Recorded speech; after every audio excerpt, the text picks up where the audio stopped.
isso vai abatendo, com o passar do tempo, aquele ânimo, aquela alegria que a gente tinha na infância, até uma certa parte da adolescência. Mas Paulo está dizendo aqui que o que caracteriza o reino de Deus, além da paz, além da justiça, é justamente o quê? A alegria, né? Uma consequência de conhecermos o Evangelho de Cristo e nos convertermos ao Senhor é que nós podemos, em nome de Jesus, pela graça do Senhor, voltar àquele estado de ânimo, de exaltação e de gozo que tínhamos, se a gente pudesse lembrar, de uma certa forma, quando éramos crianças.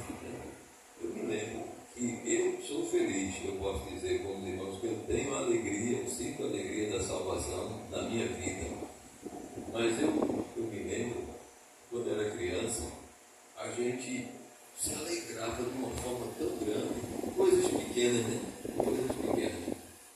E, com o passar do tempo, na minha opinião, na minha experiência pessoal, eu vejo que isso fica mais difícil de se praticar, de se experimentar, de se vivenciar, por conta da minha condição de pecador, né? Quando a gente não as fadigas da vida, né? As solicitudes, as ansiedades, elas vão tentando abater esta alegria. Mas o que Jesus quer da gente, pela sua palavra, é que nós tenhamos essa característica de vivenciar a alegria do Senhor, a alegria de Deus, independente da situação que nós estamos vivendo ou daquilo que temos, possuímos ou até mesmo desejamos e porventura não alcancemos. Então, meus irmãos, tem alguns versículos aqui que a gente poderia citar que dá a entender que a alegria do crente, ele deve entender, colocar na mente, né? Que a alegria do crente, no sentido espiritual mesmo, bíblico, no sentido bíblico, ela é fundamentada na certeza da nossa comunhão com Deus. Amém? Amém, meus irmãos? A nossa comunhão com o Senhor, ela vai gerar obrigatoriamente uma sensação de contentamento interior, calma, paz, serenidade interior, e vai fazer com que nós estejamos, como disse a nossa irmã Raquel, mesmo diante, né, de tanta coisa contrária, de tanta notícia ruim, né, que a gente vive aqui na terra, de tanta dificuldade para a gente sobreviver, né, que o mundo realmente tem ficado cada dia pior, as tentações são grandes, mas mesmo assim, a palavra de Deus, ela deve proporcionar em nós esse estado de regozijo, de alegria, porque é algo sobrenatural. Amém? A alegria do crente, ela só se entende a partir do momento que a gente usa a fé. Porque nós entendemos que a alegria do cristão, como falei aqui, sendo fruto da comunhão e da salvação, ela é gerada por Deus em nós, não é assim? Gálatas 5:22, né? A segunda consequência de sermos templo e morada do Espírito Santo é que o fruto do Espírito, ele gera em nós alegria. Amém, meus irmãos? Amém. Então, a partir daí a gente já sabe que nós não temos motivo para nos conformarmos em vivermos uma vida triste, cabisbaixa, né? Carrancuda. Eu me lembro da pregação de um pastor há muito tempo atrás, que ele dizia que, assim, quando o crente não vigia, ele vai ficando velho e vai ficando mais feio ainda. Mais feio, né? E a pessoa pessoa velha já, né? Já quando fica tão bonito como era criança. Ele fica mais feio, ele vai ficando carrancudo. Um cara assim, né? E uma pessoa desgostosa da vida e tal, né? Assim, um derrotado ou uma derrotada, vamos falar assim, né? Ele até assim, cara de delegado. Tem delegado que é tão gentil, né? Que sorri, que trata bem. É raro, mas tem. Mas eu escutei essa palavra e fiquei pensando, porque tem irmãos nossos na fé que a gente não queria. Se eu fosse assim um pecador, eu não queria ser crente para ser daquele jeito, não. Sabe como é que é, irmão? Gente muito mal-humorada, né? Parece que comeu e não gostou, porque botaram muita pimenta na comida dele.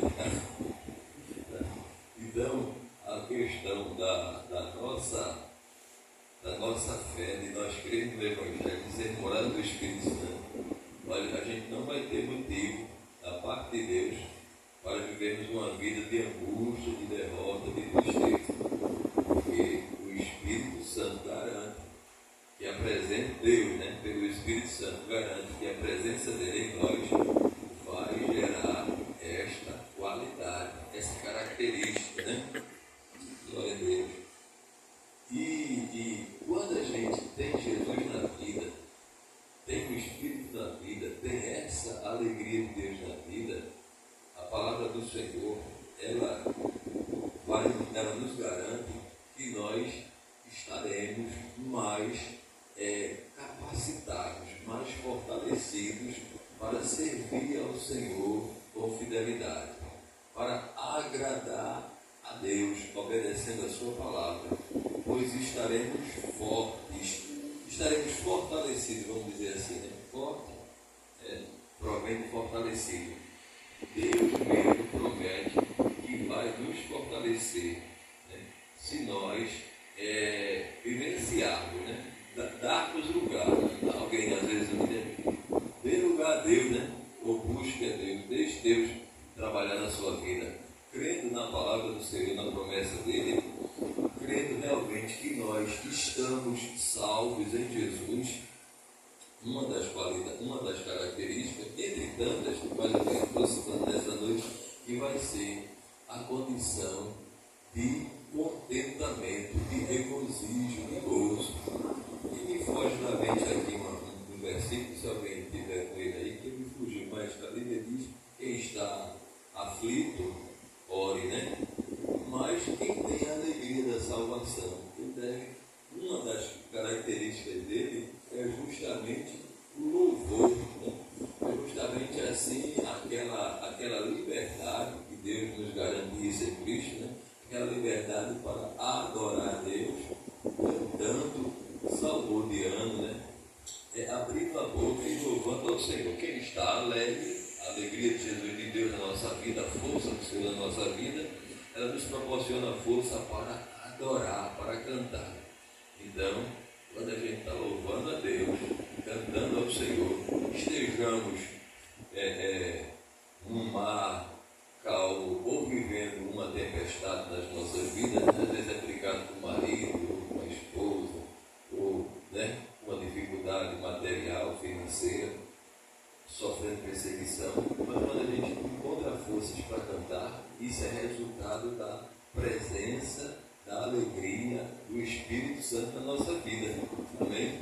A alegria do Senhor, como diz a palavra do Senhor, ela é a nossa força. Deus, Ele tem prazer em alegrar o seu povo. Amém? A nossa adoração, ela é além de voluntária, né? Assim a gente vê aqui, porque a gente sabe que precisa, né? Quem não vem, está perdendo, né? Às vezes a pessoa pensa em vir para a igreja, mas não vem. Lamenta às vezes não vir porque está sem força e tal, e fica achando que a gente, né, que não tem a presença dele, de certa forma, não vai receber, não seria, né, tão completo como se ele ou ela tivesse vindo. que ele ou ela, a ausência dele ou dela, tivesse, de uma certa forma, de uma certa maneira, nos prejudicando. Quando, na verdade, a gente sabe que quem se prejudica, né? Quem não vem. Né? O culto mesmo sendo com 2 ou 3 pessoas, mas Jesus está presente, né? Assim? Então, é a alegria de Deus que nos dá força para buscar.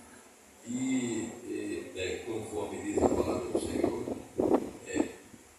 a minha adoração a Deus, ela deve ter essa característica. Ninguém deve oferecer a adoração a Deus se não tiver este óleo, né? Este óleo de alegria. Porque a gente não tem motivo, irmão, para ser assim, como eu já falei, mal-humorado, né? Invocado da vida. Não tem. Se na minha vida o que predomina, o que está predominando é um sentimento de tristeza, né? Assim, que a gente às vezes até hoje falando como depressivo, né? Bem depressivo, bem angustiado, e às vezes não sabe nem por que está assim. Olha, eu vou falar aqui com muita humildade. Pode fazer uma reflexão, uma autoanálise, que a gente, quando a gente parar para fazer essa reflexão, a gente vai ver que a gente está precisando se aproximar mais de Jesus, está precisando buscar mais a Deus, né? E o semblante do crente que está vivendo uma vida espiritual, né? Digamos assim, esforçado diante do Senhor, né? Em obediência, em temor, né? Em vigilância, querendo agradar a Deus, o resultado disso, entre outras coisas, eu estou citando aqui só o gozo, só a alegria. O resultado da obediência do crente vai ser, entre outras coisas, a alegria, o contentamento. Ele vai sentir força para vivenciar esta promessa de Deus. Isaías 12:3 diz que a gente, nessa fonte, né, que é o Evangelho de Jesus, a gente bebe da água da vida, não é assim? Né? Bebe. Mas bebe da água. De que forma ele diz? E vós com 12, Isaías, isso aí eu tenho gravado já há algum tempo. E vós com alegria, o quê? Está vendo? Olha, irmão, o crente, a gente está falando sério aqui, né, do assunto, mas o crente, ele deve realmente se preocupar se no íntimo dele, ele está sentindo essa alegria, esse gozo dentro de si. Deus nos chamou para uma vida de contentamento, de regozijo, entendeu? Independente das dificuldades. Pode estar passando fome, pode estar enfermo, pode estar em tentações, né? Mas o que não deve deixar de existir na nossa vida é isso que eu estou falando aqui, esta alegria interior, entendeu? Vamos, em nome de Jesus, pedir a Deus graça para experimentarmos a vivência dessa promessa na nossa vida, né? A unção do Espírito Santo, que tanto se fala por aí, né? A unção, né? Ele é cheio ou ela é cheia da unção. Aí muitas vezes se confunde com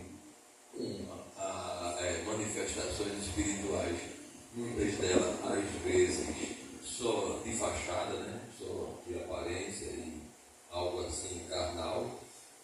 É diferente da unção verdadeira do Espírito que gera no homem e na mulher contentamento, prazer, né? Assim, aquela sensação de bem-estar que não é explicada humanamente falando, né? A alegria do crente, ela é algo assim que não dá para explicar humanamente falando. Os irmãos sabem que o significado da palavra evangelho, né? Evangelion, ele é justamente isso, né? Novas de quê? Novas de grande alegria, né?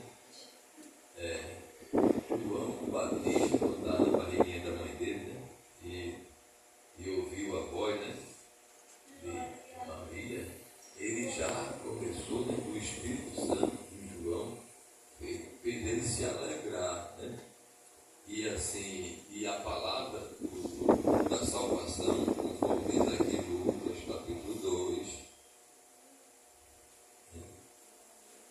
2:10, diz assim: e o anjo lhe disse: não temais, porque eis aqui vos trago novas de quê? De quê? De grande alegria. Olha, irmãos, a gente tem motivo para viver 24 horas do dia sorrindo. E alguém poderia dizer: que abestalhado. Sabe que coincidente na rua, né? Assim, às vezes acontece. Eu já fui chamado de abestalhado algumas vezes por estar alegre, não porque estivesse dando alguma coisa assim muito certa para mim, mas é que quanto mais a gente busca a Deus, né? E jejuma e busca e procura se abster do mal, o Espírito Santo vai gerando um contentamento, um gozo inexplicável na pessoa, né? E isso se traduz, né, conforme já falei, assim, em algo inexplicável. Olha, eu quero citar aqui um versículo da Bíblia, um versículo só. Ele repete 5 vezes esta palavra que a gente está tratando aqui nessa noite. Veja aí Neemias 12:43. O resultado da salvação das nossas vidas, ela gera algo assim, né, de Deus. Neemias 12:43. Todos acharam como diz assim: e sacrificaram no mesmo dia grandes sacrifícios. Agora veja: e se alegraram, porque Deus os alegrara. Com o quê? Com grande alegria, 3 vezes, né? E até as mulheres e os meninos se alegraram. Veja como a salvação de Deus quando ela é, né, recebida. Se alegraram, de modo que a alegria de quem? Né, dos judeus lá, se ouviu até de longe. Que coisa gloriosa, né? O poder salvador do Senhor sendo entendido pelo pecador. O pecador, quando entende que seus pecados, eles são realmente lançados no mar do esquecimento, como assim a gente tem essa convicção de que a graça de Deus nos alcançou, a gente não tem motivo para ficar bicudo, né? Os problemas da vida, amém, meus irmãos? Os sonhos que não são alcançados, né? Os planos que não são executados, que a gente planeja e tal, e vai e vem, e às vezes não sai do lugar. Mas isso, irmão, não é motivo para nos abater, entendeu? Porque a nossa alegria não está aqui baseada nas coisas materiais, né? A nossa alegria é justamente o que a Bíblia fala, é a nossa salvação, é a presença do Senhor em nós. E conforme eu iniciei lendo, a carta de Paulo aos Filipenses era chamada de o livro da alegria. Na Bíblia, meio assim, né? É chamada, conhecida também como o livro, a carta da alegria, o livro da alegria. Porque essa expressão, no versículo só, a gente viu 5 vezes, não foi? A expressão alegria.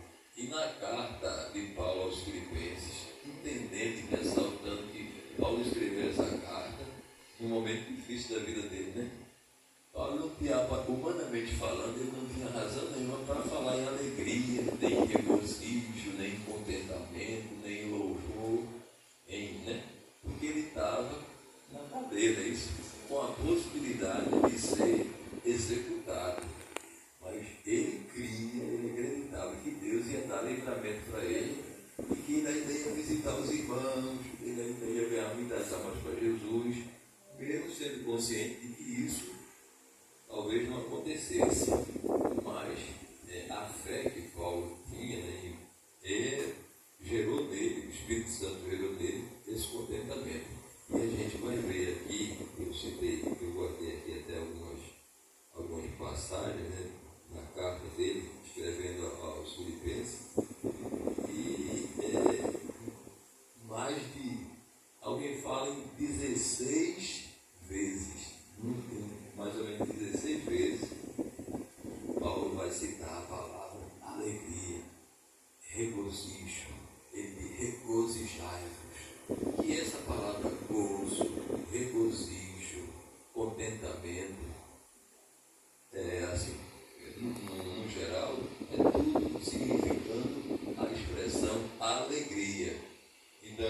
observa que lá os Filipenses, em vários versículos, eu li o capítulo 4 e o verso 1, né? Mas se você for ler essa carta, que ela é pequena, né? Tem só 4 capítulos, a gente vai ver ali em diversas outras passagens, ele ressaltando aí, mencionando este sentimento que ele estava, em nome de Jesus, vivendo, apesar de, como já falei, das circunstâncias contrárias, apesar das adversidades. Paulo pôde dizer para a igreja que ele estava em contentamento. A gente vai ver Filipenses 2:18, ele diz assim: e vós também regozijai-vos e alegrai-vos comigo. Está vendo? Se eu peço para você se alegrar comigo, é porque eu já estou vivendo essa alegria. É como dizer, receba, sinta o que eu estou sentindo, né? E a alegria de Paulo se estendia até no momento em que ele estava vivendo aquele sofrimento, aquela situação de sofrimento, de martírio, de castigo. Ele se achava, se alegrava porque Deus viu nele o privilégio de possivelmente até morrer por conta da salvação dos irmãos. Amém, Jesus? Não é nem a salvação dele, mas é porque Deus tinha dado a ele esse privilégio dele ser um instrumento para ajudar, né, a levar muitas vidas a conhecer a Jesus. E isso gerava em Paulo, né, esse contentamento, essa alegria. Glória a Jesus. Filipenses 2:17. Eu li o 18, que ele disse: regozijai-vos e alegrai-vos comigo mesmo. Mas o 2 e o 17, na versão traduzida, né, da linguagem de hoje, 2:17, ele diz assim: talvez o meu sangue, isto é, a minha vida, seja apresentado como uma oferta, junto com o sacrifício que vocês, por meio da sua fé, oferecem a Deus. Se isto acontecer, ficarei contente e me alegrarei com todos vocês. Olha, na possibilidade dele até vir morrer, mas o Espírito Santo gerou em Paulo um regozijo tão tremendo que, mesmo diante da possibilidade de morrer, da possibilidade real de morrer, ele não estava temeroso, ele não estava assim ansioso, com medo, né? Com aquele sentimento assim de derrota. Glória a Deus. Paulo se alegrava também, né? Essa alegria que o Espírito Santo dava a ele era porque ele conseguiu ver que os irmãos estavam vivendo em união. Amém? Amém. Diz assim, Filipenses 2:12, 2:2, aliás, ele diz assim: completai o meu gozo. Gozo significa também alegria, para que sintais o mesmo, tendo o mesmo amor, o mesmo ânimo, sentindo a mesma coisa.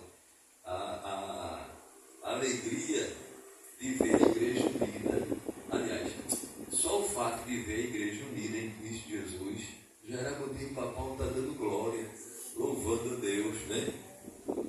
O bom e consolável que os irmãos vivem união, é interessante, mas às vezes a gente não encontra motivo para adorar a Deus, né?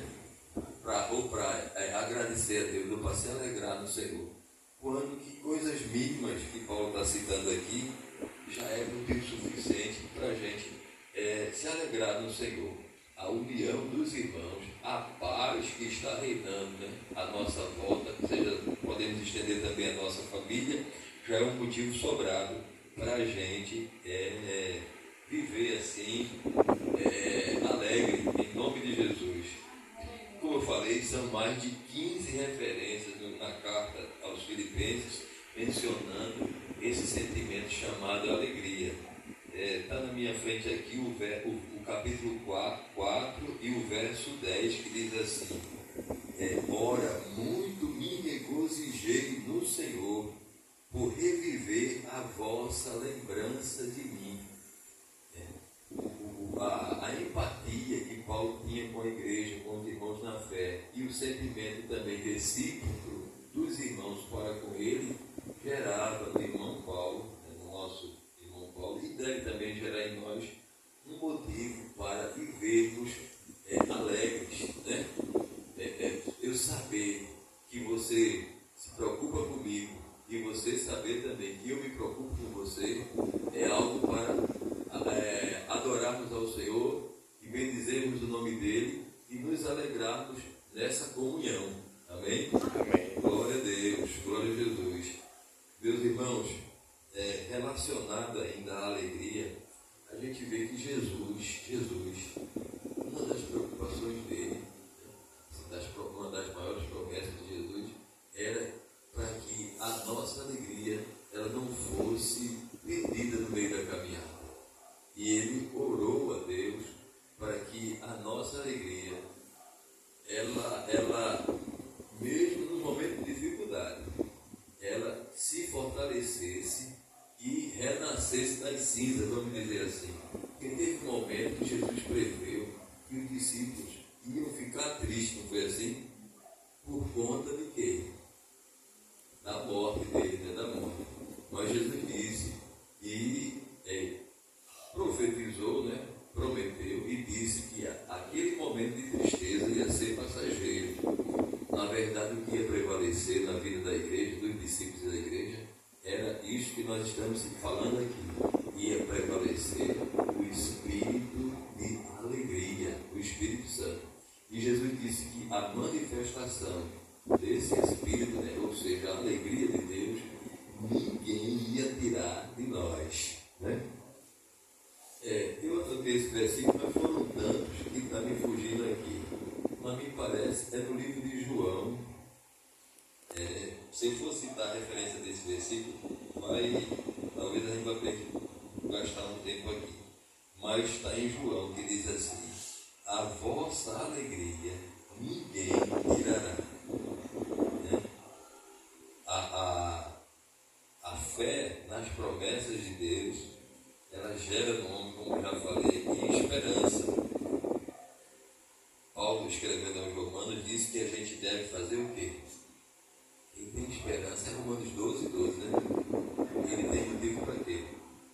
Para ser perseverante alegrar-vos na esperança, ser paciente na tribulação e perseverar em oração. Eu quero enfatizar só essa primeira parte, que a promessa de Jesus gera esperança, e sabendo que a palavra dele, a promessa dele não volta atrás, não muda, ela já é motivo para a gente se viver alegre, né?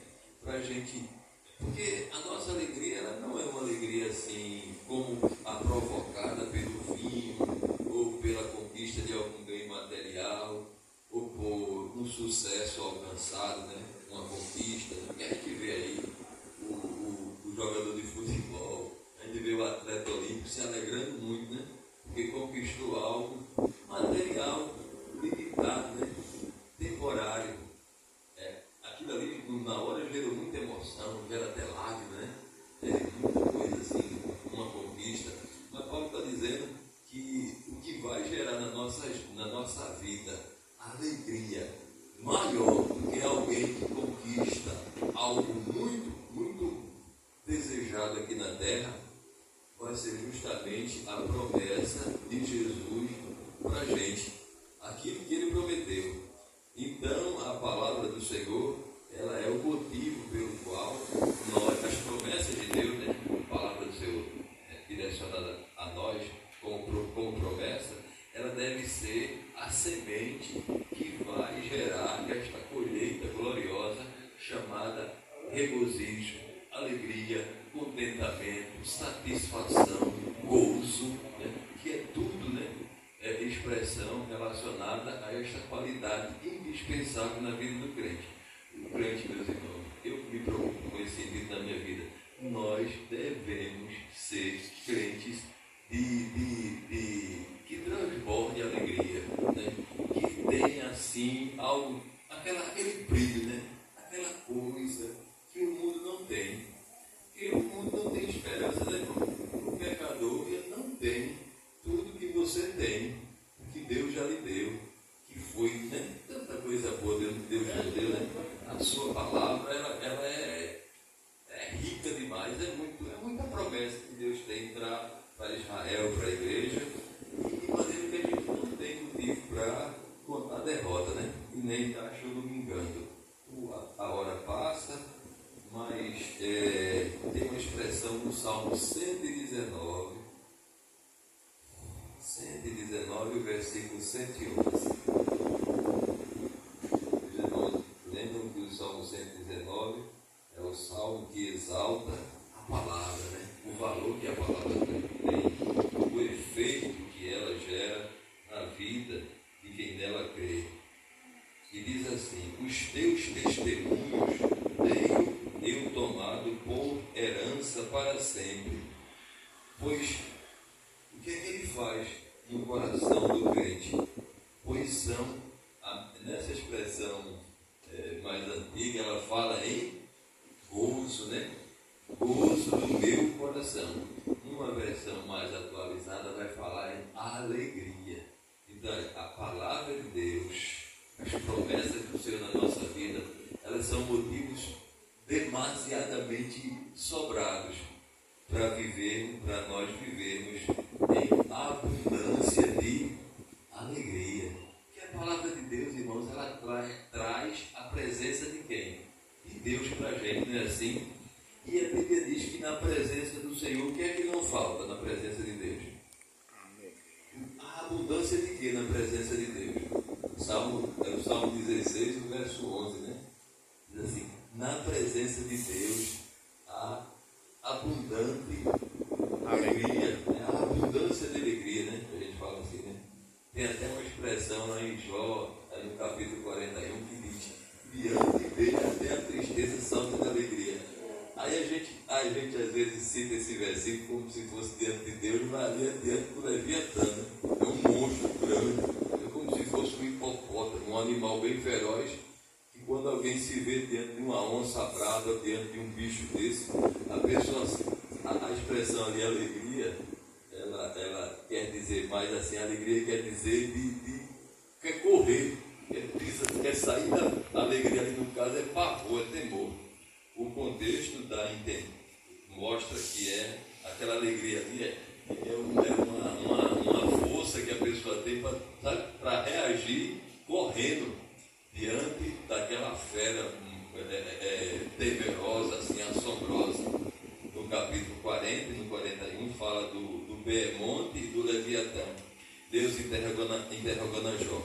Agora, tem uma aplicação de que diante de Deus, o que é depressivo, o que causa melancolia, o que causa angústia, ele não prevalece, ele não resiste. Então, a nossa vida, guardando, observando a palavra de Deus, ela certamente será ricamente abençoada pela presença de Deus, que vai gerar na nossa vida toda essa característica aí que nós estamos citando, de uma vida regozijada, uma vida transbordante, uma vida que salta de prazer, espiritualmente falando. Amém, meus irmãos?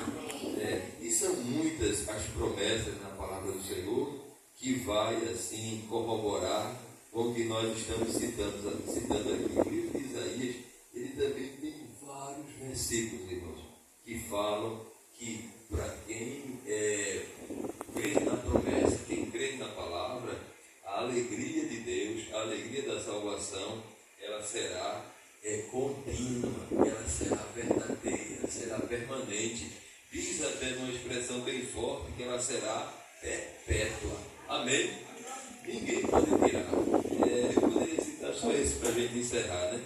61 de Isaías e o verso 7. 61 e 7 diz assim: possuirão o dobro e terão perpétua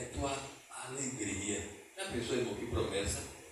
A nossa alegria em Deus, ela é assim, inabalável. Amém? Ela é verdadeiramente nossa. Ninguém pode roubar a nossa alegria quando ela é gerada em Deus, focada no Senhor. Vamos ficar de pé, que a hora já manda parar, né? Mas que Deus nos ajude.